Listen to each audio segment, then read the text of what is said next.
시간이 되었습니다. 우리 다 같이 묵상기도 드리심으로 수요 예배를 하나님께 드리겠습니다.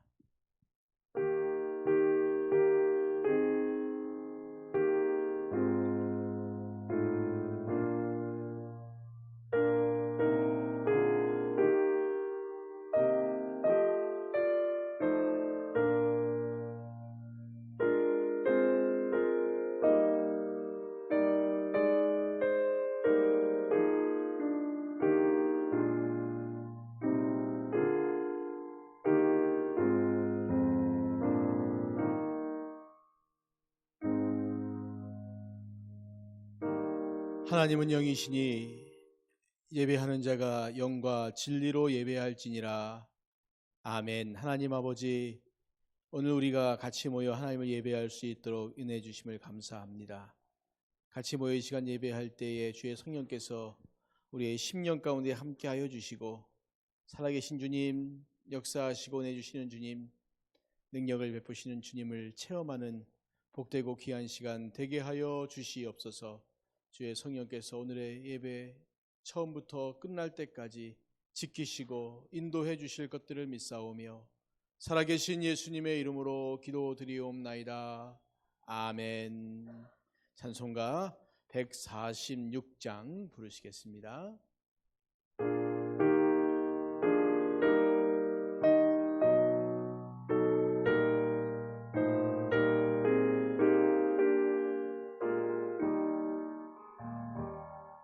저 멀리 푸른 언덕에 그 십자가 위에 주 예수 나를 위하여 못 박히셨도다.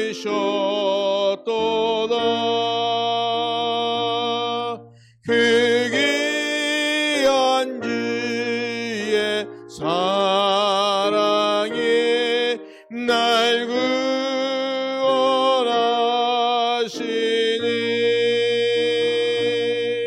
그 사랑 나도 원받아 주 위에 힘쓰리.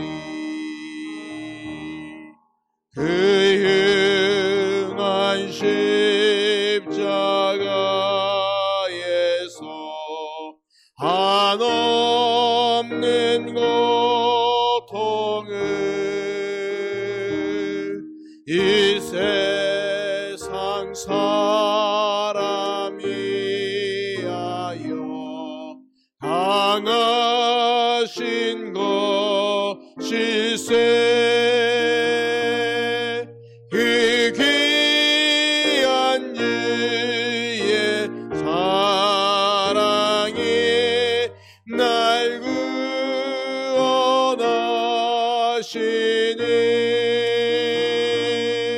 그 사랑 나도 원받아 주 위에 힘쓰리. 흘린 법의 피로써 날 속량했으니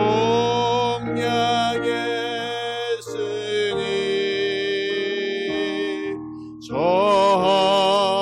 하늘 문을 여시고 날 인도하시리.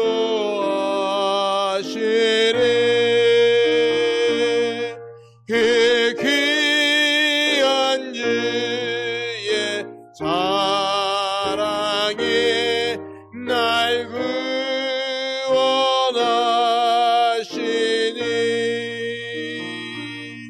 그 사랑 나도 원받아 주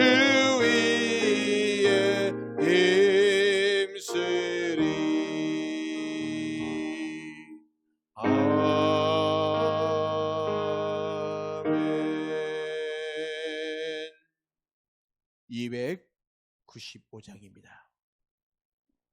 295장입니다.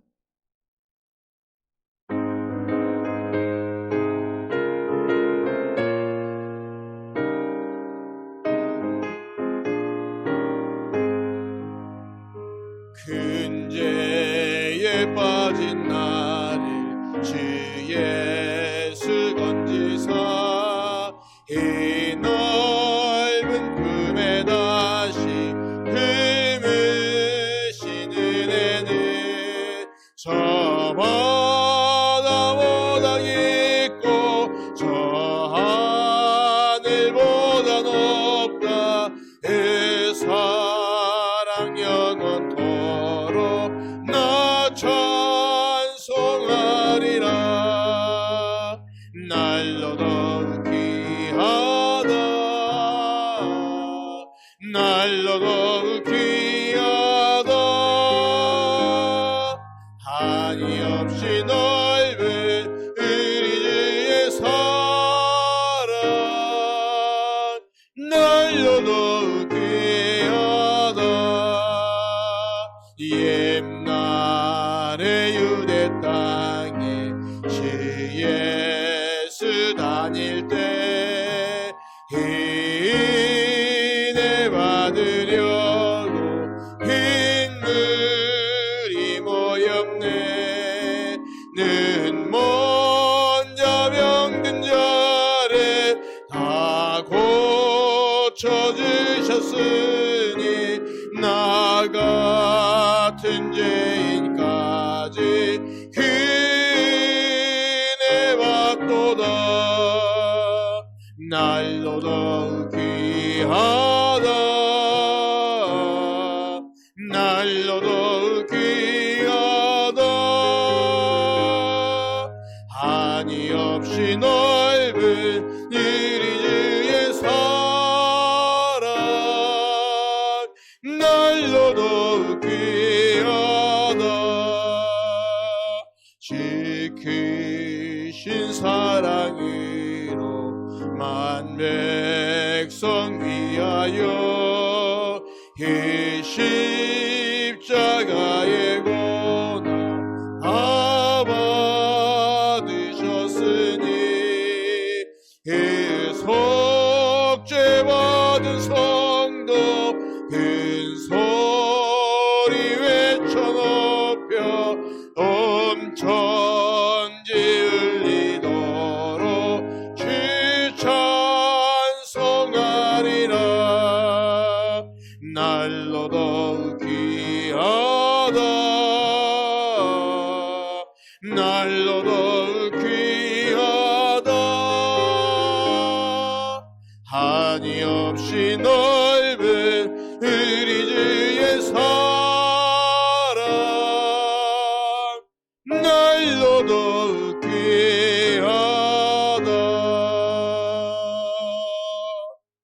아멘. 우리 이 시간 같이 합심하여 기도하는 시간 갖겠습니다. 코로나19가 우리나라 땅은 조금씩 좋아지고 있지만 아직도 전 세계가 많은 어려움 가운데 있습니다.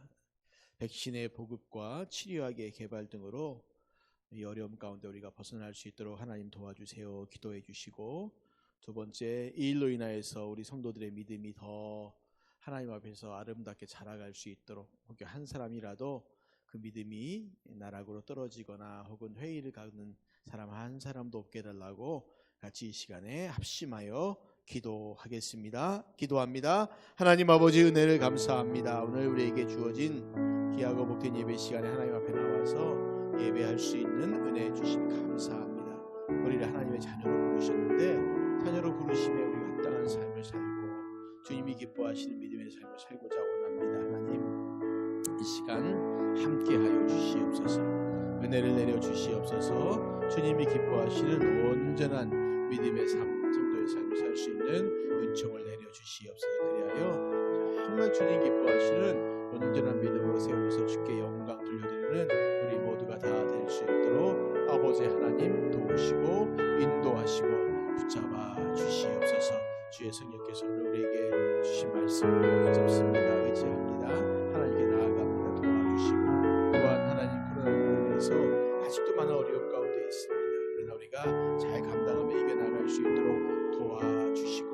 또 속히 백신의 보급과 또 치료약의 개발로 인하여서 사람들이 질병의 공포도 벗어나게 하시고, 또한 하나님, 우리 믿음의 사람들이 이 어려운 때를 지나가면서 하나님 앞에서 나는 어떻게 살 것인가를 다시 깊이 돌아보고 또 돌아보며 하나님 아버지 앞에 바르게 온전하게 설 수 있는 귀하고 신령한 은혜들을 내려주시기를 기도하고 간구합니다. 아버지 하나님, 한 사람도 이 믿음의 좌절과 넘어짐 가운데 없게 하시고, 특별히 실족하게 넘어져서 다시 일어나지 못한 어리석은 자도 없도록 주님 도와주시옵소서.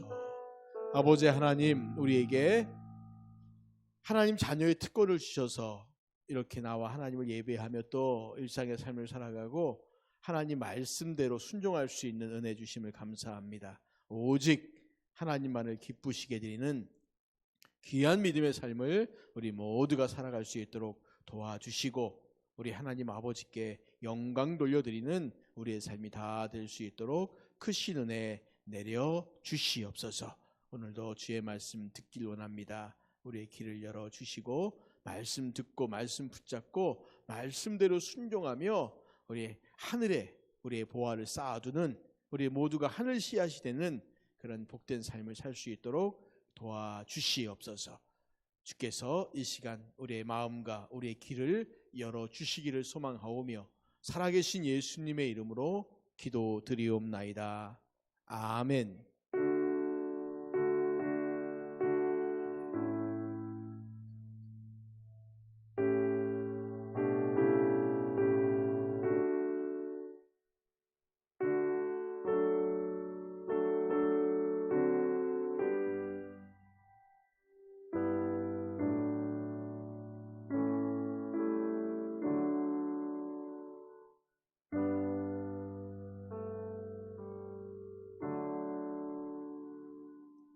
하나님 말씀을 같이 보시겠습니다. 하나님 말씀 에베소서 2장 1절부터 10절까지의 말씀입니다. 에베소서 2장 1절부터 10절까지의 말씀.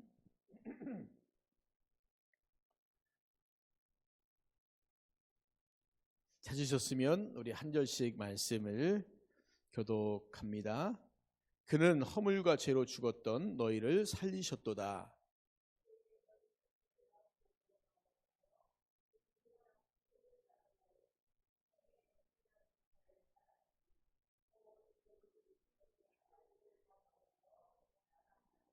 전에는 우리도 다 그 가운데서 우리 육체의 욕심을 따라 지내며 육체와 마음에 원하는 것을 하여 다른 이들과 같이 본질상 진노의 자녀이었더니 긍휼에 풍성하신 하나님이 우리를 사랑하신 그 큰 사랑을 인하여 허물로 죽은 우리를 그리스도와 함께 살리셨고 너희는 은혜로 구원을 받은 것이라.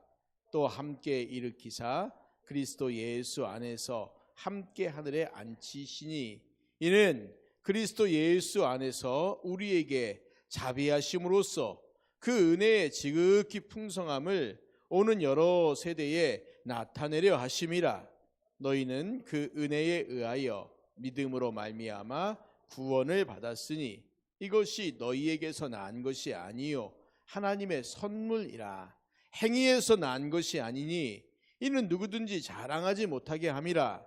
우리는 그가 만드신 바라 그리스도 예수 안에서 선한 일을 위하여 지으심을 받은 자니 이 일은 하나님이 전에 예비하사 우리로 그 가운데서 행하게 하려 하심이니라.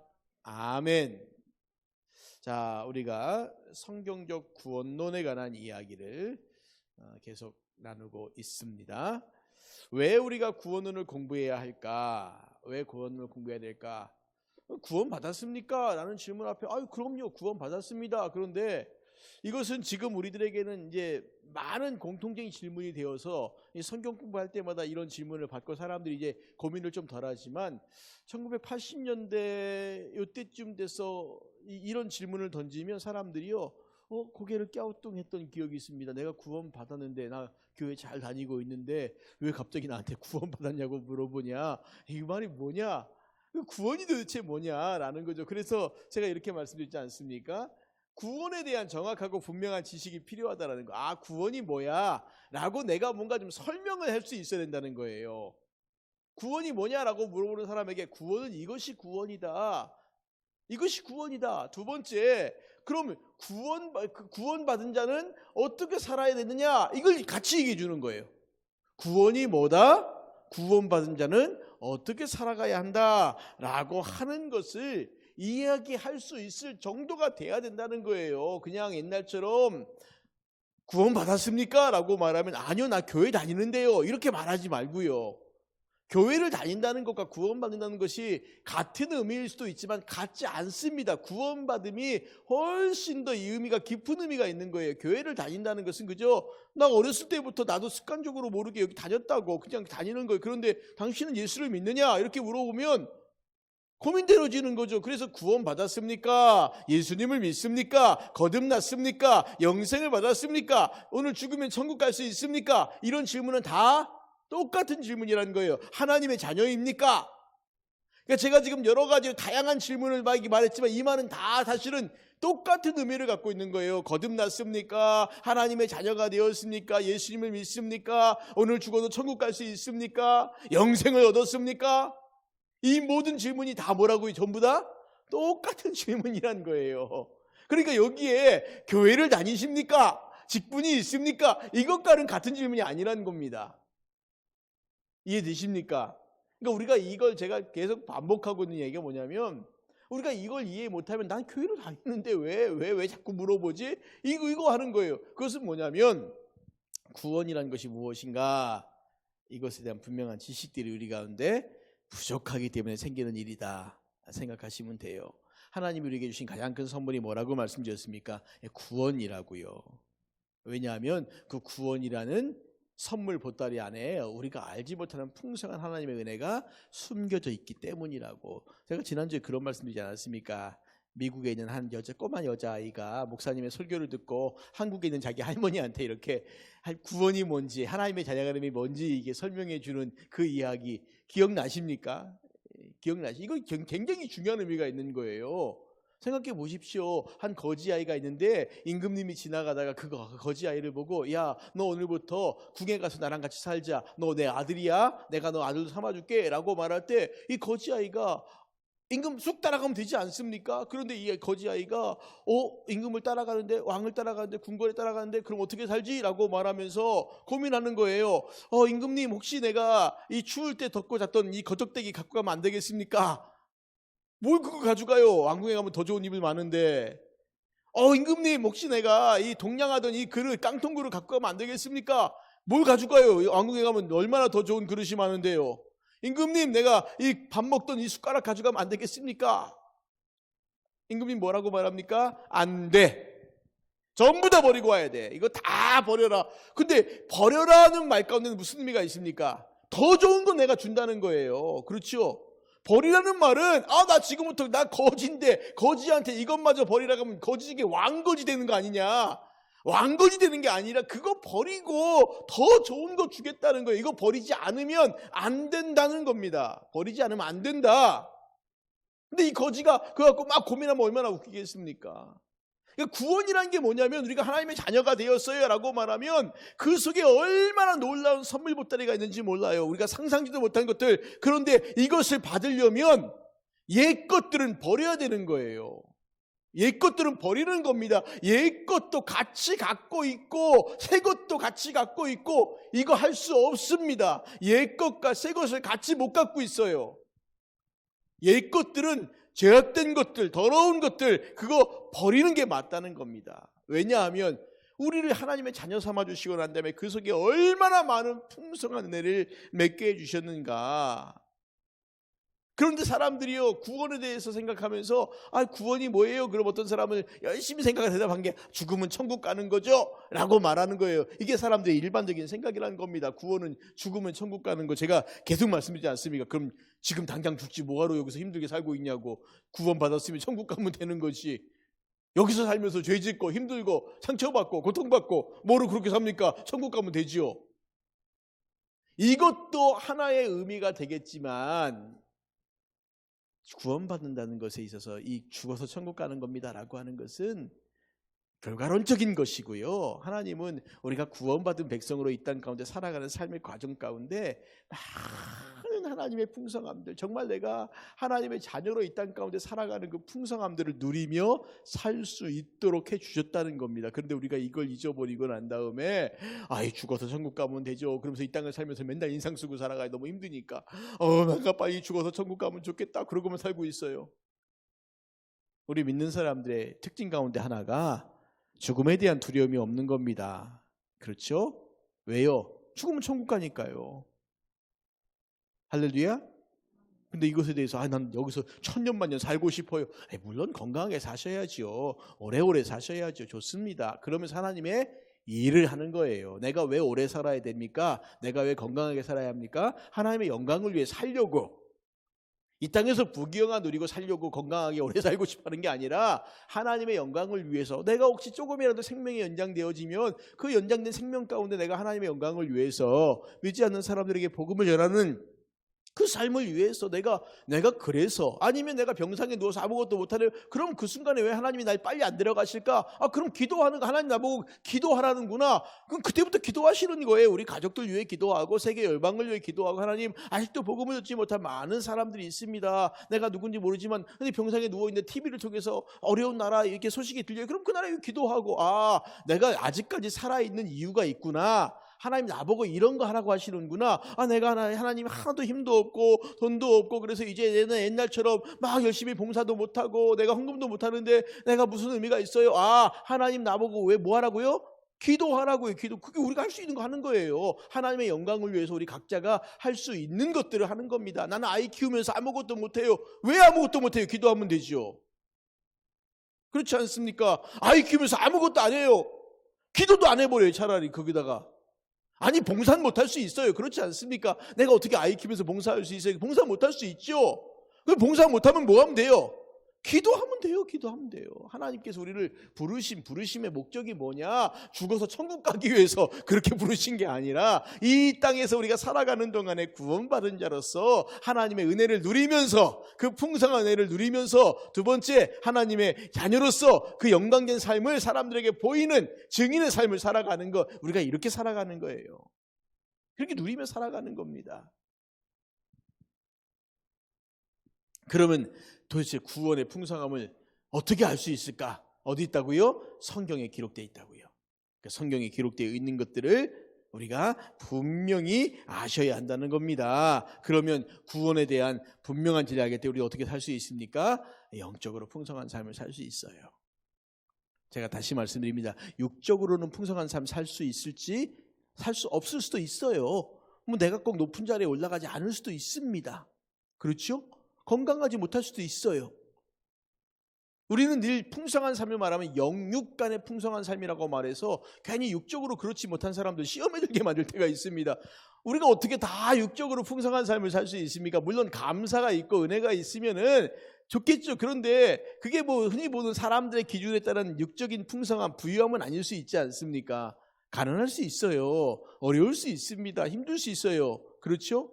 근데 이 풍성함이라는 것을 자꾸만 우리는 영적이 아니라 육적으로 결부시켜요. 사람이 육신이 평해야지, 편안해야지, 영도 편안하다고 그렇게 말하는데 아닙니다. 육이 편안하다고 해서요, 영이 편안하지 않아요. 육은 편안할 수 있지만 평안하진 않아요. 편안과 평안이 받침 하나 차이지만 이건 굉장한 차이입니다. 세상에 가지고 있는 것이 많으면 육적으로 편안하고 부유하게 살 수 있어요. 그런데 그것이 반드시 영적인 평안함과 영적인 풍성함을 가져다 주지는 않습니다. 물론 그렇게 누리면서도 그렇게 살 수도 있는 사람도 있어요. 왜 없겠습니까? 그런데 그런 사람들은 얼마나 깨어 있어야 되는지, 육적으로 부유한 삶을 사는 사람들이 얼마나 깨어 있지 않으면 그 부유함에 쉽게 유혹되어져서 넘어져서 내 영적인 평안함을 잊어버리고 그냥 편안하게 살면 되지, 이렇게 살면 되지라고 생각하고 끝나고 오직 그것만을 추구하는 삶을 살 수 있다는 겁니다. 그러니까 돈 가진 사람들이 더 무섭다고 하잖아요. 가진 사람들이 더 많이 가지려고 하고 막 그냥 더 이런 모습이 무섭다는 거지 않습니까? 그런데 구원은 우리에게 육적인 편안함을 말하지 않습니다. 물론 그게 전혀 없다 그 말 아니니까 오해하지 마십시오. 그럼 예수님 믿으면 맨날 지질이 궁상으로 가난하게 그렇게 끙끙 앓면서 살아야 합니까? 아닙니다. 그렇지 않습니다. 성경에 보시면 많은 부자들도 있어요. 그런데 그 부유함들이 구원받은 증거는 아닙니다. 창세기 읽다 보면 아브라함이 부자가 됐던 계기가 있어요. 아브라함이 좀 보통 정도보다 조금 더 갖고 있는 사람이었는데 아브라함이 한꺼번에 획기적으로 부자가 확 됐을 때가 있었습니다. 혹시 언제인지 아십니까? 애굽에 내려가서요, 브엘세바에 그가 살고 있던 땅에 흉년이 들지 않습니까? 그래서 흉년 들어서 그가 애굽으로 내려가잖아요. 애굽에 내려가면서 그의 아내 사라가 예쁘니까 당신을 내가 당신 오랍이다. 그 족보상으로 맞아요. 그러니까 바로가 그 사라를 데려갔다가 나중에 하나님이 빠바바방 하지 않습니까? 그래서 이 바로가 깜짝 놀래갖고 아브라함한테 어마어마한 재물을 안겨줘요. 그래갖고 아브라함이 나서 부자가 돼요. 그거 웃기지 않습니까? 참 그 놀라운 거예요. 그렇죠? 그러니까 우리가 이 육적인 부유함들을 반드시 하나님의 축복이라고만 생각하시면 안 된다는 겁니다. 그러니까 저 사람은 도대체 뭘 열심히 잘했길래 하나님이 저렇게 복을 많이 주셔서 저렇게 부자가 됐을까라고 생각하지 마시라는 겁니다. 저 사람은 옛날에는 그저 논 몇 마디 갖고 있어서 지질이 궁상사는데 거기가 개발됐대, 부자가 됐대, 하나님이 복 주셨대. 어디까지 맞냐면 거기 그 사람이 부자가 될 때까지는 맞지만 하나님이 복 주실 때까지는 안 맞아요. 그렇지는 않습니다. 저 사람은 옛날에 저 구석에 아파트 하나 샀는데 재개발되더니 부자가 됐대. 맞아요, 안 맞아요? 그건 맞아요. 근데 하나님이 복 주셨대? 아닙니다. 우리 아이가 교회는 안 나오고 맨날 그냥 공부만 한다고 예배도 안 드리고 간 아이가 서울대학을 갔어요. 저 아이는 공부 열심히 해서 서울대학 갔구나. 이건 맞죠? 하나님이 복 주셨대? 이 말은 아니잖아요. 그렇죠? 그러니까 우리가 그것을 잘 구분하실 수 있어야 합니다. 무조건 이 땅에서 교회에 다니는 사람이 하나님의 영광을 위한 삶을 살지 않았는데 부자가 됐어요. 그러면 저 사람 하나님이 복을 주셨더라? 아닙니다. 그렇지 않습니다. 하나님이 복을 주셔서 그가 더 번성했다는 이야기는요, 아브라함의 아들인 이삭 때에 정확히 나오지 않습니까? 이삭이 우물을 팠는데 블레셋 사람들이 와서 뺏어요. 그러니까 이삭이 또 가요. 그냥 물러나요. 그리고 다시 우물을 파요. 또 물러나요. 우물을 파요. 또 물러나요. 근데 이삭이 전혀 하지도 못하는 그런 농사를 짓는데 하나님이 복을 주셨다 그래요. 그의 100배나 거뒀고, 그래서 이삭이 거부가 되었다고. 하나님이 복을 주셔서 거부가 되었다라고 말하거든요. 그러니까 우리가 이 물질적인 문제에 대해서는 하나님이 복을 주셔서 거부가 될 때도 있고 그렇지 않을 때도 있어요. 그런데 오직 하나, 영적으로 풍성한 삶은 누가 주시는 겁니까? 하나님이 주시는 거예요. 이건 누가 누릴 수 있습니까? 구원받은 사람만 누릴 수 있어요. 그러니까 우리가 이 구원받은 사람이 누릴 수 있는 영적인 풍성한 삶을 사모해야 되지 않습니까?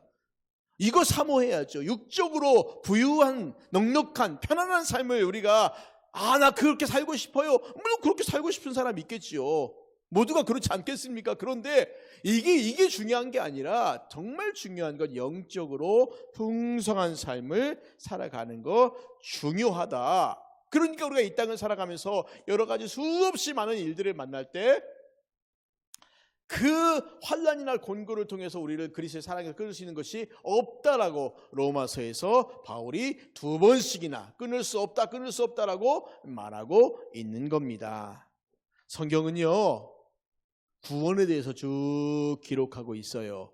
창세기 1장과 2장이 창조에 관한 이야기라면 3장의 타락 사건이 잠깐 나오고, 그리고 그 이후부터의 하나님께서 그 타락한 인류를 어떻게 구원해 나가시는가에 대한 사건들이 쭉 나와서 요한계시록 22장 마지막에 하나님의 구원의 완성, 예수님의 재림과 새하늘과 새 땅과 새 예루살렘에서 우리가 어떻게 살 것인가에 대한 그 삶들을 정확하게 보여주는 것이 바로 이 구원의 성경의 이야기들이다 라고 말씀하고 있습니다. 자, 그러면 성경이 구원에 대해서 우리에게 가르쳐주고 있는 가장 중요한 게 뭐냐? 도대체 구원에 대해서 우리에게 뭘 말해주고 있을까라고 말할 때요, 성경은 우리에게 구원은 오직 성부, 성자, 성령 삼위 하나님의 연합적인 행위로만 이루어진다라고 분명히 말해주고 있어요. 우리는 보통 구원 그러면 누구만 생각합니까? 예수님의 십자가만 생각하죠. 그렇죠? 이게 우리의 일반적인 생각이에요. 그런데 아닙니다. 이 구원이라고 하는 이 어마어마한 일들을 행해 나가시는데 성자 하나님의 단독 행위가 아니라 이 일들을 위해서 성부와 성자와 성령께서 연합하여서 이 일들을 행하고 계시다는 겁니다. 우리가 이제 그 얘기 이제 할 거예요. 이 말의 의미는 뭐냐면요, 바로 이겁니다. 구원은 인간의 행위와 노력으로 이루어지지 않는다는 거예요. 우리가 읽었던 에베소서 2장 말씀 가운데 우리가 은혜로 구원을 받았다라고 말하고 있어요. 은혜로 구원을 받았다. 은혜는 무엇입니까? 하나님의 선물이다. 구원 자체가 하나님의 선물이에요. 은혜로 주신 겁니다. 인간의 행위와 노력으로 이루어지지 않습니다. 그거 우리가 기억하셔야 합니다. 구원은 성부, 성자, 성령 하나님이 우리에게 주시는 뭐라고요? 선물이라고 그렇게 정확하게 말합니다. 우리에게 주시는 선물이에요. 그래서 우리가 삼위 하나님이 우리에게 주시는 선물이 가장 큰 선물이 구원이구나. 그러면 이 구원에 있어서의 가장 중요한 세 단계가 뭐냐? 이 세 단계 가운데 삼위 하나님이 행하시는 일들이 있다는 거예요. 바로 첫 번째 뭐라고요? 계획입니다. 두 번째가 구속 혹은 성취라고 말하는 거예요. 세 번째가 적용입니다. 보세요. 누군가가 계획하셨어요. 그리고 누군가가 그 일을 이루셨어요. 그리고 누군가가 그 일을 지금 계속해서 우리에게 적용시키고 계세요. 그러니까 이 계획, 구속 혹은 성취, 적용, 이 일들이 이 세 가지 단어가 굉장히 중요한데, 첫 번째 보십시오. 첫째, 구원은 성부 하나님이 나를 구원해 주시기로 뭐 했어요? 계획하신 것부터 시작하는 겁니다. 이것을 우리가 보통 예정이라고 말하고 선택이라고 말하는 거예요.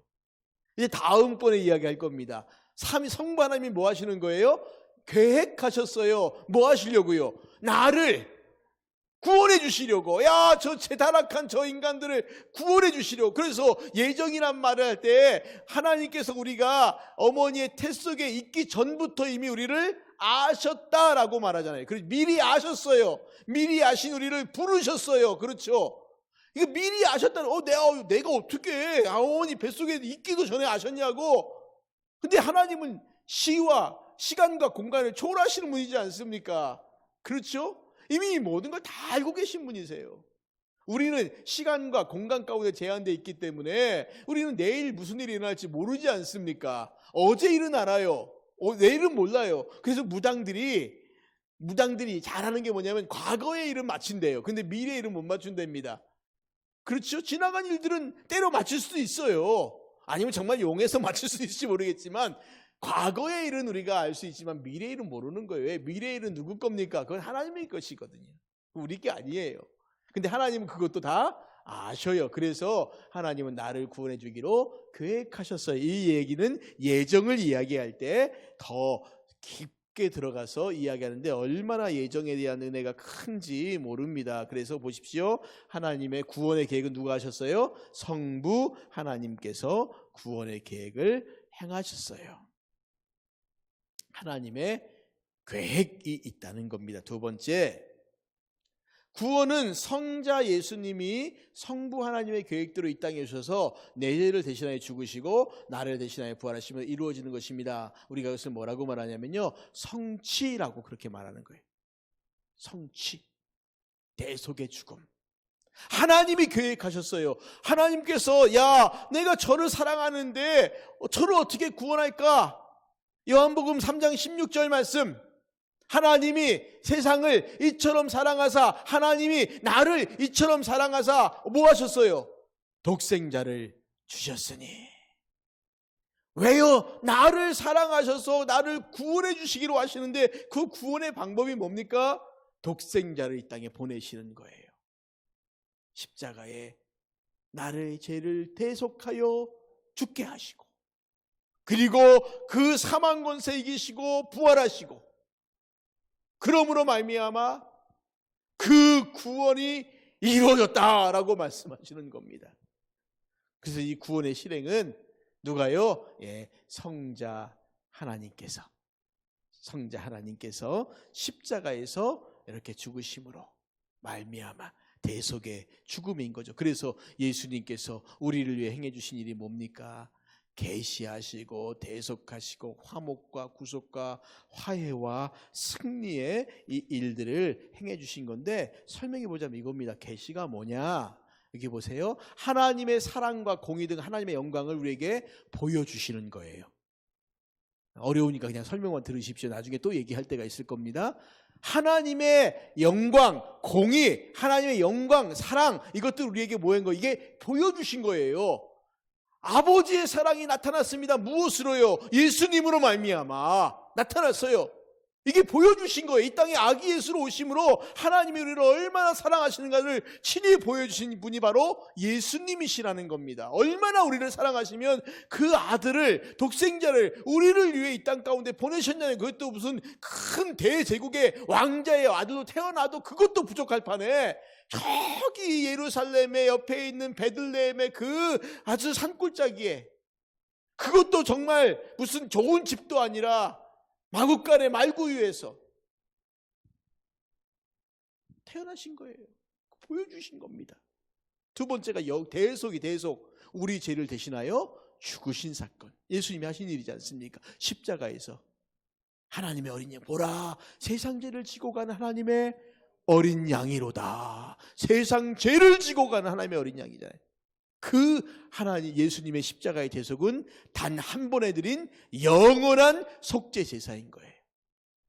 세 번째가 화목입니다. 하나님의 진노를 풀어주셨어요. 무엇 때문에요? 우리가 죄로 인하여 하나님과 원수되었는데 예수님이 속죄제물로, 화목제물로 죽어주심으로 말미암아 하나님과 우리 사이를 화목하게 만들어 주셨어요.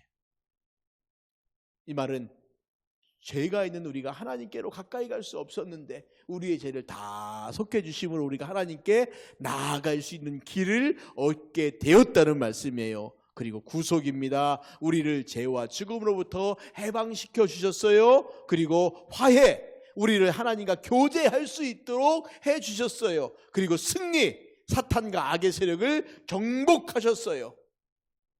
이 모든 일을 누가 행하셨다고요? 예수님께서 행하셨어요. 그래서 예수님이 행하신 가장 큰 일이 뭐냐면 우리로, 죄인인 우리로, 하나님께 나아갈 수 없는 우리로 말미암아 하나님께로 나아갈 수 있는 길을 열어주셨다는 거죠. 요한복음 14장 6절, 내가 곧 길이요 진리요 생명이니 나로 말미암지 않고는 아버지께로 올 자가 없느니라. 하나님께로 갈 길이 없어요. 예수님으로 말미암지 않고는요. 이거 말고, 예수님 말고 다른 이름으로서는 구원을 얻을 만한 이름을 천하 만민에게 주신 적이 있다 없다? 없다고 말하잖아요. 예수 이름 외에는 하나님께로 나아갈 수 있는 길이 없다고 말하지 않습니까? 구원을 얻을 만한 다른 이름이 없다라고 말씀하고 있잖아요. 그러니까 다른 이름으로 구원받을 수 있다, 내가 예수다, 내가 뭐다라고 말하는 모든 것들은 다 이단들이라는 거예요. 속지 마시라는 거예요. 예수님 이름 말고 다른 이름 대면서 이단들입니다. 세 번째, 구원은 성령 하나님이 우리 안에서 행하시는 일 때문에 일어나는 것입니다. 자, 성령님은 뭐 하시는 거냐면 구원에 뭐라고요? 적용을 시키는 거예요. 예수님이 성취하신 그 일들을 이제 누구에게요? 나에게. 예수님이 이루셨는데 이제 그걸 우리가 뭐 하는 거? 그걸 내 것으로 믿어야죠. 그렇죠? 마치 한 사람이 내가 저 배고픈 사람들을 위해서 내가 큰 잔치를 벌이리라 라고 계획을 했어요. 그래서 한 주방장이 와가지고 그 많은 요리 갖고 맛있는 음식을 쫙 해서 쫙 늘어놨어요. 그건 나를 위한 겁니다. 근데 그 내가 보는 것만으로 나를 위한 걸까요? 어떻게 하죠? 가서 내가 먹어야죠. 그렇죠? 이게 적용인 거예요. 이제 너 먹어, 이거 네 거야 라고 해서 우리로 하여금 그 잔치 가운데로 초대하셔서 그걸 먹게 만드시는 분이 누굽니까? 그분이 성령님이시라는 거예요. 예수님이 행하신 일이 있어요. 그런데 어떤 사람은 그 일을 알고도 에이 저건 나와 관계없어 라고 말하는 사람도 있지만, 어떤 사람은요 저것은 나를 위한 일이구나 라고 내가 믿고 나를 위해 십자가에 죽으신 그 예수님의 십자가를 생각하면서 감격하여 울고 감동하고 하나님 감사합니다, 이런 사람 있죠. 그렇죠. 어떤 사람은 똑같은 이야기를 들어도 에이 저건 못 믿겠는데 저건 내 거 아니야, 이런 사람이 있는가 반면에 어떤 사람은 저건 나를 위한 거야. 길을 가다가 똑같은 설교를 들어도, 똑같은 찬송을 들어도 누군가는 그것에 은혜를 받고 하나님 앞에 무릎 꿇는 사람이 있는 반면에 어떤 사람은 에이 저건 뭐 많이 들었던 이야기인데 뭐. 그래서 사실은 요즘은 이제 지하철에서 막 복음 전하는 사람들의 숫자가 많지 않겠지만, 예전에 그런 사람들 보면 누구는 시끄럽게 왜 저래? 라고 하는 사람도 있었지만, 누군가는요 아니다, 저의 선포를 통해서 누군가는 정말 하나님 말씀을 듣고 음성을 듣고 하나님께 나온 사람이 있을 거다. 그러니까 그들이 전하는 거예요. 외치지 않으면, 전하지 않으면 누가 듣겠냐는 거지요. 전하는 자가 있기 때문에 듣는 자들이 있다는 거예요. 근데 누가 듣게 하시냐는 겁니까? 내가 마음이 너무 착해가지고요? 아니요. 성령께서 그 순간에 우리 마음을 녹여주시는 거예요. 그래서 성령께서 우리를 위해 행하시는 이 구원의 내용들이 굉장히 구원의 서정이라고 말하는 거예요. 소명, 중생, 믿음, 회심, 칭의, 양자, 성화, 견인, 마침내 영화까지야. 이 앞에 이제 예정이라는 게 있어요. 예정. 근데 요거 이후부터 성령께서 우리를 행하시는 거예요. 구속까지 예수님이 하시고, 그다음부터 그것을 우리에게 적용시켜 나가시는 이 일들이 더 어렵고 더 복잡할 것 같아요. 그걸들을 누가 하시는 거냐면, 그걸 바로 성령께서 우리를 행해 주시는 건데, 우리가 이 구원론 이야기하면서 이 구원의 서정을 쭉, 구원이 이런 단계를 통해 이루어지는구나 라고 하는 것들이 이제 우리가 배워 나갈 겁니다. 물론 이것이 시간적으로 우리가 알기에 짝짝짝짝이 아니라 어떤 것은 한꺼번에 쫙 진행되기도 하고요. 그러니까 여기서 보시면은 소명, 중생, 믿음, 회심, 칭의, 양자까지는 다 뭐냐면 과거적 구원이고, 대부분 이것들이 다 한 번에 이루어지는 경우가 많아요. 한순간에 같이 동시적으로. 그런데 우리가 믿음 생활을 해나가면서 가장 길고 어려운 게 바로 뭐냐면 여기 성화라는 과정입니다. 내가 하나님의 자녀가 되었는데 그 다음부터 이 하나님의 자녀답게 사는 거죠. 여기까지는 우리가 구원받았다라고 말하는 거예요. 구원받았다. 그런데 지금 이게 뭐냐면 우리가 이제 이 구원을 이루어 가고 있다. 현재적 구원이라고 말하는 거예요. 내가 지금 살아가면서 하나님의 자녀답게 살아가고 하나님의 자녀가 되어져 가는 거죠. 제가 지난번에 그런 말씀드리지 않습니까? 하나님의 자녀가 되었다. 이건 뭐예요? 신분을 우리가 얻은 거잖아요. 그럼 신분을 얻었다라는 그 다음부터는 뭐가 필요하겠습니까? 그 신분에 맞는 삶을 살아가는 거죠. 때로는 다 알고 못 사는 게 아니라 모르니까 배워나가면서 하나씩 하나님의 자녀가 되면 무엇이냐라는 것들을 배워나가는 것을 우리가 현재적 구원이라고 말하는데, 여기에 성화예요. 그런데 이 성화되는 삶을 살아갈 때 우리가 너무 힘들고 고통스러우니까, 우리 힘으로 못 사니까 성령께서 뭐 하신다고요? 견인해 주신다고요. 우리의 손을 붙잡고 포기하지 말고 믿음의 길을 가자라고 위로하시고 독려하시고 때로는 격려하시고 힘도 주시고 용기도 주시고, 하나님 나 너무 힘들어요. 그럴 때 하나님 내 마음을 성령님을 통해서 위로하시고 다시 일어서서 걸어갈 수 있게 하시고, 그 길고 긴 과정이 성화의 과정이에요. 믿음의 과정. 그런데 우리 혼자 이 길 가도록 내버려 두지 않으시고 보혜사 성령께서 우리와 함께 친히 이 길을 걸어가 주시는 거예요. 그러니까 여러분, 힘들고 어려울 때 왜 나보고 이렇게 힘든 믿음의 삶 살라고 나를 내버려 두시나, 좌절하고 낙담하지 말고 우리를 붙잡고 나와 함께 가시는 우리 하나님을 기억하시고 성령님을 기억하시고 그 길 같이 가는 겁니다. 내 힘으로 가는 게 아니에요. 그리고 마지막에 우리의 단계가, 미래적 단계가 영화의 삶을 소망하며 살아가는 거죠. 이게 구원의 뭐라고요? 서정이라는 겁니다. 이게 성령님께서 우리를 위해 행해 주시는 일이라고 말하는 겁니다. 자, 그러면 이제 이런 질문을 좀 해볼 필요가 있습니다. 도대체 믿음과 구원은 어떤 관계냐? 제가 왜 이 설명을 드리냐면, 많은 사람들이 내가 믿어서 구원받는다라고 말해. 내가 믿었기 때문에 구원받았다고. 그럼 이 믿음이란 것이 누구로부터 나왔다는 말입니까? 나로부터 나온 거죠. 이 사람의 말에 따르면요. 그리고 그 사람의 말에 따르면 결국 구원도 내가 믿었기 때문에 구원받았다는 거야. 나 안 믿을 거야. 이렇게 말할 수도 있다는 거죠. 그런데 그럼 내가 안 믿었어. 그럼 나는 구원을 거절할 수 있어라고 말하죠. 아닙니다. 첫 번째 우리가 알 게 이거예요. 믿음은 하나님의 은혜가 우리에게 전하는 통로라는 겁니다. 내가 믿음을 통해서 그것을 쟁취했다는 것이 아니라 나의 믿음은 하나님의 은혜가 나에게 전달되어지는 통로가 바로 믿음이라는 거예요. 그러므로 믿음이 있다는 말은 뭐냐면 하나님과 나와 연결된 파이프가 있다는 거예요. 여러분 보세요. 저기 우리가 수돗물을 먹을 때 수도꼭지 하나만 있으면 수돗물을 먹을 수 있습니까? 아니면 그 수도꼭지에 연결된 굉장히 긴 파이프가 결국 물을 우리에게 전달해 주는 겁니까? 그렇죠. 전달해 주는 거예요. 예전에 그런 얘기가 있더라고요. 박정희 대통령 시절에 1970년대에 아프리카에 있는 나라들하고 우리나라가 수교를 정말 많이 했습니다. 근데 수교하려고 굉장히 막 애도 쓰고 대통령이 거기 초청해 오기도 하고, 그렇죠. 어렸을 때 그런 기억이 나요. 뭐 미국 그 아프리카 어디 대통령이 같으면 기념부표 이렇게 만들고 뭐 이런 것들도 있고. 근데 한 아프리카의 대통령이 우리나라에 딱 초청을 받아서 호텔에 머무는데 그 나라가 물이 부족한 나라인데 이 사람이요. 그 경험을 못했던 것 같아요. 그래서 이렇게 호텔 가서 수도를 탁 수도 물이 그냥 콜콜콜콜 나오니까 이야, 이 수도꼭지 하나만 가지고 우리나라에 물 해결되겠다 싶었다는 겁니다. 저 수도꼭지 나 좀 주라고. 왜? 자기 나라 가서 벽에 붙여놓고 틀면 물이 나올 거라고 생각하는 거예요. 이게 얼마나 바보 같은 짓입니까? 수도꼭지에 물이 나오기 위해서는 얼마나 길고 긴 과정들이, 저기 수원지부터 시작해갖고 물이 연결되어져서 이렇게 정수가 되고 뭐해서 이렇게 통로를 통해서 여기까지 오는 과정들이 얼마나 있으면, 꼭지는 뭡니까? 마지막에 딱 트는 건요. 이건 믿음이에요.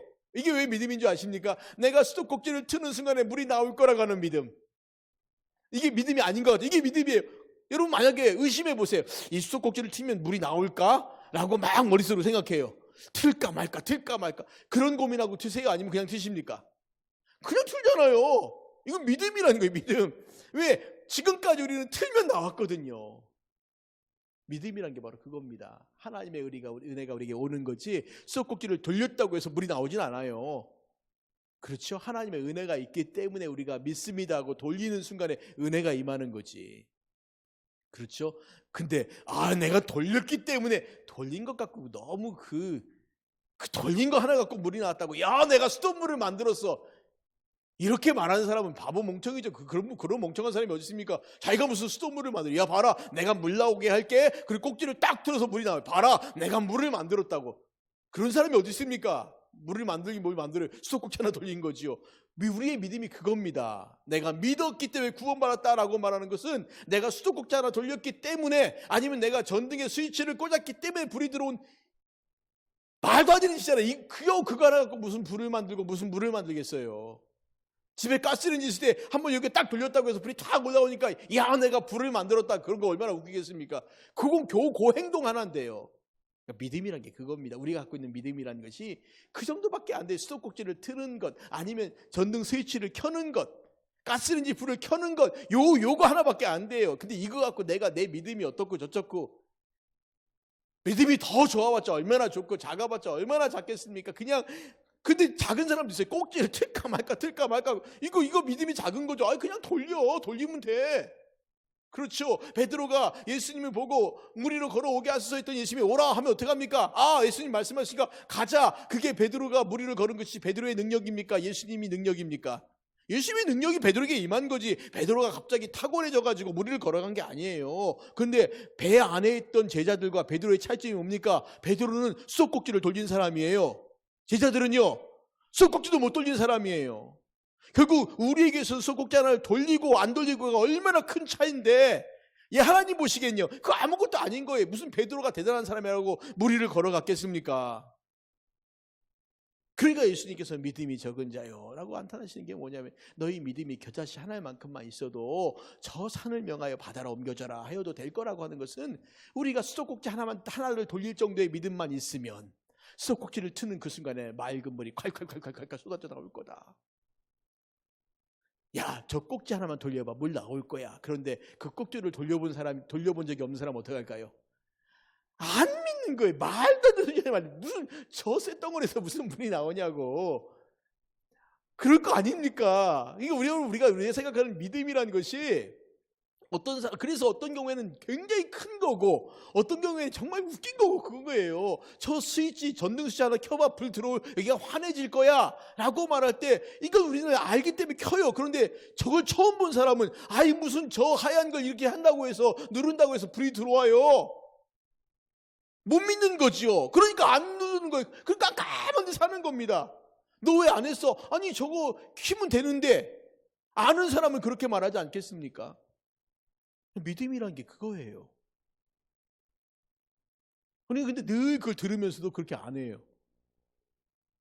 믿는 자에게 능치 못할 것이 없다. 근데 우리가 그 말을 듣고도 에이, 설마 되겠어요? 설마 되겠어요? 그러니까 예수님께서 믿음이 적은 자들아 한탄하신 이유가 바로 그거예요. 왜 안 해? 왜 안 해? 할 수 있는데 왜 안 해? 수도꼭지 돌려봐. 물 나올 거야. 왜 안 해? 왜 수도꼭지 돌려서 물 나와서 물 먹으면 되는데 왜 목마르다고 물 없다고 왜 그래? 물 나올 거 물 있는데. 얼마나 답답할까요? 우리가 듣기는 답답함이 그렇지 않겠습니까? 저기 정말 뭐 예전에 조선시대 사람들 여기 데려와가지고 저거 한번 해보세요. 이게 환해질 거예요. 그러면 조선시대 사람이 저걸 누르겠습니까? 앞에서 얼마나 주저주저 하겠어요. 그럼 그걸 보면 우리는 어떨까요? 답답하죠. 그냥 누르라고. 뭘 그렇게 두려워하냐고. 믿음이라는 건 그 정도예요. 그 정도예요. 듣고 순종하면 되는 거예요. 그 정도밖에 안 돼. 근데 우리는 참 어렵죠. 이렇게 말하고 있지만 우리 쉽지 않습니다. 그렇죠? 근데 믿음이라는 것은 그 정도예요. 수도꼭지를 돌려라. 물이 나올 거야. 그러면 내가 물을 만드는 게 아니라 난 수도꼭지만 돌리면 하나님의 은혜가 그 물을 통해 수도꼭지를 통해 나올 거예요. 전등을 켜봐라. 불기가 환해질 거야. 그러면 우리는 전등만 켜면 돼요. 굳이 가서 우리가 발전소를 만들고 그 선을 연결하고 여기다가 전기를 끌어오는 일까지 안 해도 돼요. 이미 그건 하나님이 우리에게 주신 거예요. 우리는 뭐 하는 겁니까? 그걸 내 것으로 삼는 것은요.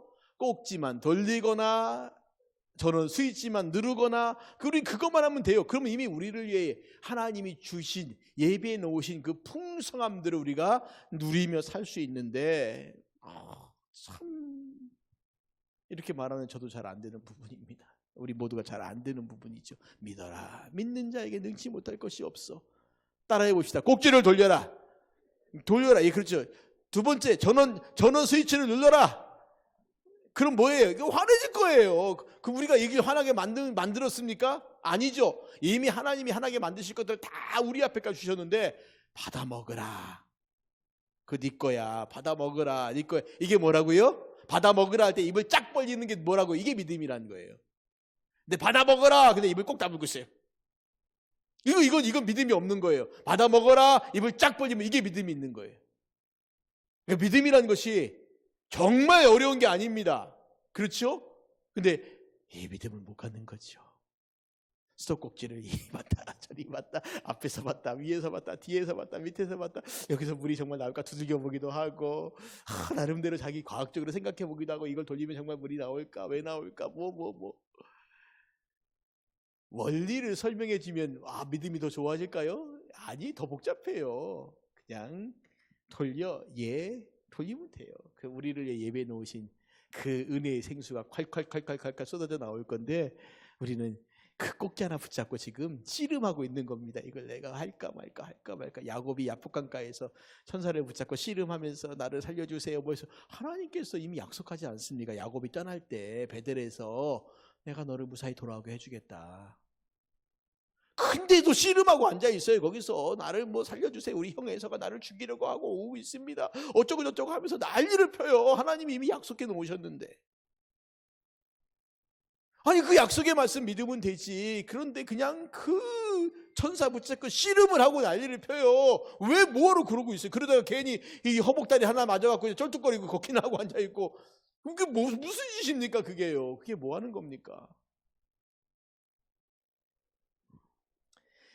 하나님께서요 은혜를 우리에게 주시는 통로예요. 뭐가요? 믿음이 그렇다는 거예요. 믿음이.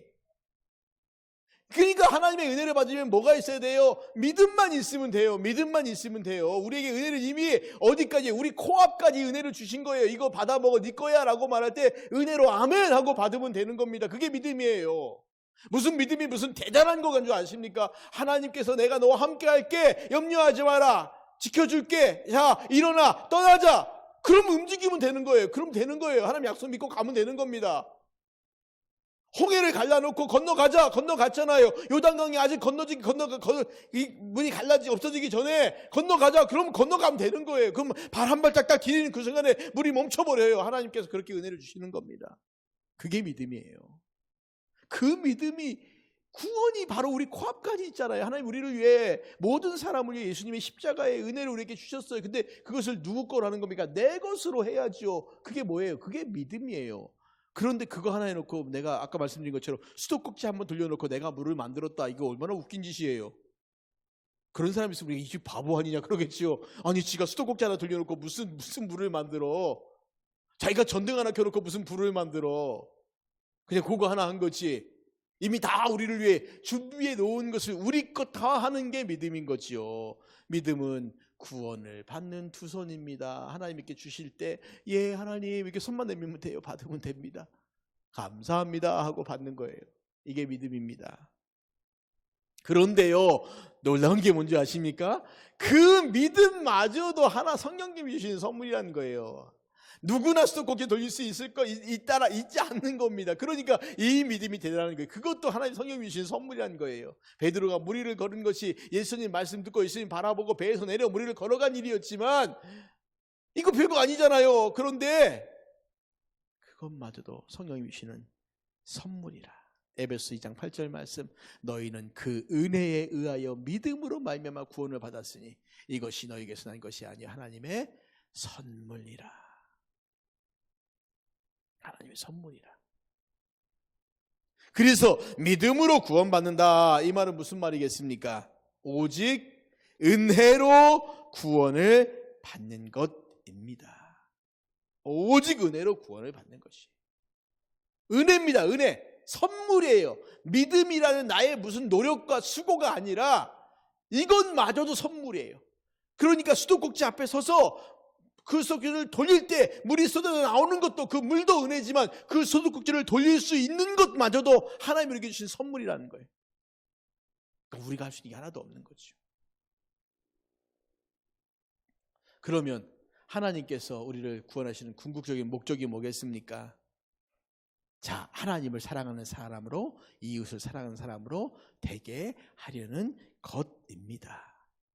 구원의 목적은요, 하나님의 영광을 위해서, 그리고 우리 인간들에게 행복을 주시기 위해서예요. 만약에 하나님이 구원의 목적을 오직 하나님의 영광만을 위해서 살아가라 이렇게 말씀하시면, 하나님 우리도 너무 힘든데요 라고 말하지 않겠습니까? 그러니까 거기에 뭐가 있어요? 우리의 행복, 은혜의 풍성함들. 구원이라는 선물의 보따리 속에는 하나님의 영광을 위해 살아가는 삶도 있지만, 그것을 우리가 이 땅 가운데 누리면서 행복하고 즐겁고 감사하고 그렇게 살아가는, 주와 함께 길 가는 것 즐거운 일 아닌가? 그렇죠? 날마다 주 예수와 함께 내가 그 길을 가겠다는 것이 얼마나 행복하고 즐겁고 복된 일이 되어야 하는데, 그게 우리가 구원받은 목생의 목적인데, 우리가 왜 그렇게 못 사냐면, 아까 서두에 말씀드린 것처럼 첫 번째, 구원이 뭔지를 모르는 거예요. 두 번째, 구원받은 자가 어떻게 살아야 되는가, 이걸 잘 모르는 거예요. 그러니까 우리가, 난 구원받았어, 그런데 왜 내 삶이 이렇게 힘들지, 고통스럽지, 괴롭지? 제가 누누이 얘기하지만 이스라엘 백성들이 애굽 땅에서 홍해를 건너서 광야로 나온 것 자체가 뭡니까? 애굽 땅에 나오는 것 자체가 그게 구원이잖아요. 그 다음부터 그들이 광야길을 걸어갔지만, 거기서 하나님이 두 가지 원하신 거예요. 뭐냐면 하나님의 영광을 위해 살아가라는 거예요. 두 번째는 뭐냐면 그 안에서 그들이 너무 힘들고 괴로워요. 근데 생각해 보십시오. 그들이 40년 동안, 아니 광야 40년 빼더라도 처음 1년 동안 농사 지은 적이 없잖아요. 그들이 갖고 왔던 것들이 떨어지는 그 순간부터 그들은 만나를 먹었거든요. 만나를 먹었잖아요. 겨우 3일 먹을 거 싸갖고 와서 그들이 없다고 하니까 하나님 만나 주셨어요. 물 주셨어요. 그들이 광야에서 농사를 지었습니까? 뭐 했습니까? 아무것도 한 게 없잖아요. 근데 그들은 매일같이 먹었어요. 굶주린 적이 없었어요. 그것에 어떤 사람은 감사하는 사람도 있었겠고 어떤 사람은 원망과 불평한 사람도 있었겠죠. 그들은 하나님이 주시는 생수를 먹었어요. 그들이 물을 한번 파가지고 우물 파가지고 물 먹은 적이 없어요. 하나님이 물 다 주셨지. 그들은 구름기둥과 불기둥의 인도함을 받았어요. 가라 하면 가고 멈추라 하면 멈추고. 그러니까 우리의 삶이 저는 그래야 된다고 봐요. 하나님이 가자 하면 가고 멈춰라 하면 멈추고, 성경이 여기까지다 하면 거기까지 가고 멈춰라 하면 멈추고, 구름기둥이 일어나 떠나면 주섬주섬 짐 챙겨서 따라가고, 멈추면 멈춰있고, 언제 가나 싶을 때 보는데 계속 멈춰있어요. 계속 멈춰있고, 다시 또 움직이면 또 주섬주섬 짐 싸고 또 가면 되고. 성도의 삶은 때로 좀 단순할 필요가 있습니다. 복잡하게 생각하면 머리가 아프기 시작해요. 왜 복잡하게 생각한다는 것은 거기에 내 생각과 내 계획들이 들어가는 거거든요. 아, 내가 앞으로 어떻게 하고 뭐하고 아무런 계획 세우지 말고 살아가라, 그 말은 아닙니다. 그러나 우리 머릿속으로 계획을 세운다 한들 그 계획이 이루어지겠느냐라는 거죠.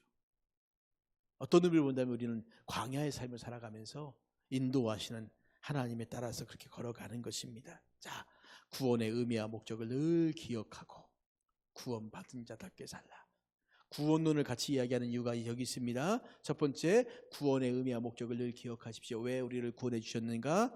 의미가 무엇인가? 목적이 무엇인가? 그리고 내가 그것을 기억하면서 이제 내가 지금 살아가면서 그래, 나 구원받았어, 나 구원받은 백성이야, 나 이렇게 살 거야 라고 그렇게 이제 살아가는 거, 알고 기억하고 끝이 아니라 이제 그렇게 살아가는 거, 광야에서 하나님만을 바라보면서 살아가는 거.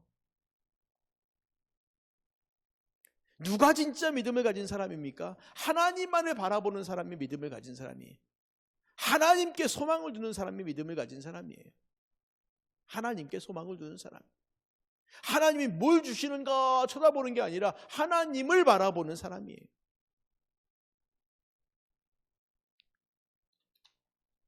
이제 다음 주부터는 성부 하나님께서 우리를 위해 행하시는 일, 예정에 관한 이야기, 첫 번째입니다. 구원론에 관한 이야기를 해나갈 때 지금까지 한 3주 정도 말씀을 나누었는데, 이제 그 단계를 밟아가는 첫 번째 단계, 성부 하나님께서 행하시는 일, 예정, 계획하심이 무엇이냐라고 하는 이야기를 다음 주부터 같이 이야기하면서 정말 그 안에 얼마나 큰 은혜가 있는가 우리가 같이 누렸으면 좋겠습니다. 이제 우리가 말씀을 기억하면서 같이 한번 기도하겠습니다. 하나님, 우리를 구원해 주셨습니다. 구원의 의미가 있고 목적이 있어요. 잊어버리면 안 됩니다. 나 구원 받았구나, 내가 하나님 자녀 되었구나, 나 죽으면 천국 가야지, 이게 아니라 이 땅에서 하나님의 영광을 위하여서, 그리고 너와 다른 사람의 행복을 위하여서 네가 그렇게 살아가야 된다. 이걸 우리가 기억하면서 기도했으면 좋겠습니다. 두 번째는 우리 교회 올해 주제가 하늘 씨앗이 되자입니다. 하늘 씨앗이 되자. 우리의 보물을 이 땅에 쌓아두지 말고 하늘에 쌓아두라. 하늘에 쌓아두라. 어떻게 살아야 될까? 내가 이 땅에서 무엇을 먹을까, 무엇을 마실까, 무엇을 입을까 아니라 하나님의 영광, 하나님의 기쁨, 그리고 그 주시는 은혜로 말미암아 내가 살아가는 삶들, 내가 살기를 소망하면서 같이 이 시간에 우리 합심하여 기도하겠습니다. 같이 기도합니다. 하나님 아버지, 은혜를 감사합니다. 우리에게 주신 주의 말씀 우리가 기억하며 주의 은혜 가운데 살기를 소망하는 자리에 모였습니다. 하나님, 구원의 의미가 무엇인가, 목적이 무엇인가, 우리를 왜 구원해 주셨는가, 어떻게 살아가라고 말씀하시는가, 하나님, 우리가 구원받은 자로서 어떻게 살아가야 될 것인가에 대한 분명한 깨달음 있게 하시고, 그 암과 깨달음을 통해서 하나님 앞에 우리가 나아갈 수 있는 귀하고 신령한 은혜를 모두에게 내려주시옵소서. 아버지 하나님, 오늘도 이렇게 우리가 주의 말씀을 들었습니다. 내가 구원받은 백성인데 이제 어떻게 살아가야 될까, 어떤 삶을 살아가야 될까를 더 정확하게 분별하게 하시고, 하나님 아버지의 영광을 위해서, 하나님의 기뻐하심을 위해서 우리가 온 마음과 힘을 다하여 살아갈 수 있는 우리 모두가 되게 하여 주시옵소서. 주님의 기뻐하심을 위해 살아갈 수 있는 우리 모두가 되게 하여 주시옵소서. 주님 영광을 위해 살아가는 우리 모두가 되게 하여 주시옵소서. 예수님의 이름으로 기도합니다. 아버지 하나님, 은혜를 감사합니다. 하나님의 영광을 위한 삶이 무엇인가? 또 구원받은 자는 어떻게 살아가야 될 것인가? 하늘 씨앗이 된다는 것은 무엇인가? 우리에게 올해 여러 가지의 기도의 제목과 고민거리를 주시는데 우리가 이것들을 잘 기억하고 우리 하나님 아버지의 영광을 위해서 또 기쁨을 위해서 우리가 이 땅 가운데 구원받은 자로서 어떻게 어떤 삶을 살아가야 될 것인가를 알고 깨닫고 그렇게 믿음의 길을 걸어갈 수 있는 우리 모두가 되게 하여 주시옵소서. 믿음이란 하나님 말씀하신 것 믿고 순종하는 겁니다. 그냥 우리는 믿고 순종하는 것 외에는 없습니다.